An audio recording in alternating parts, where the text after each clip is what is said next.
আমাদের যে জায়গায় সংগঠন আছে সেই সংগঠনকে সামনে রেখে আমরা প্রথমে একটা সিটের লিস্ট পাঠিয়েছিলাম। তার পরবর্তীতে আমরা সিটের লিস্ট অনেক কমিয়েছি। এবার জাতীয় কংগ্রেস এই জোটে থাকবে না বলে আমি আপনার মুখ থেকে শুনতে পাচ্ছি। আমি এখনো আশা করব যে জাতীয় কংগ্রেসও এই জোটে থাকুক।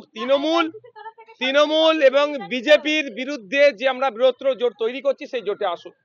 যদি না আসে বাংলার মানুষ তাদেরকে কেমন ভাবে গ্রহণ করবে সে বাংলার মানুষের উপর নির্ভর করছে। তর্কে আমি এখনই যাব না। কি কি কারণ তারা নিশ্চিতভাবে আগামী দিনে বলবে সে কারণটাকে সামনে রেখে চর্চা হবে। এই মুহূর্তে যেটা হচ্ছে সেটা আমি চাইবো যে বিজেপি তৃণমূলের বিরুদ্ধে একটা শক্তি তৈরি হোক। তবে কেউ যদি না থাকে জোর করে তাকে তো রাখাটাও অনুচিত হবে বলে মনে করছি। এখন আমাদের সাথে রাজনৈতিক সম্পর্ক, আমরা বাংলার মানুষের স্বার্থে এই সম্পর্কটা তৈরি করেছি।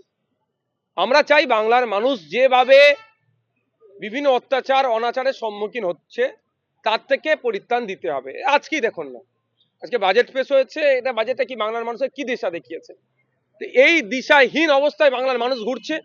একটা দিশা দেখাতে হবে। সরকারি কর্মচারীদের তাদের হকের ডিএ থেকে শুরু করে শূন্যপদ পূরণ থেকে শুরু করে স্কুলের শিক্ষক, হসপিটালের ডক্টর, মেডিসিন থেকে শুরু করে মানুষের গড় ইনকাম বাড়ে কিভাবে তার আমরা লক্ষ্য নিয়ে একটা ঐক্যবদ্ধভাবে লড়াইয়ে নামতে চাইছি।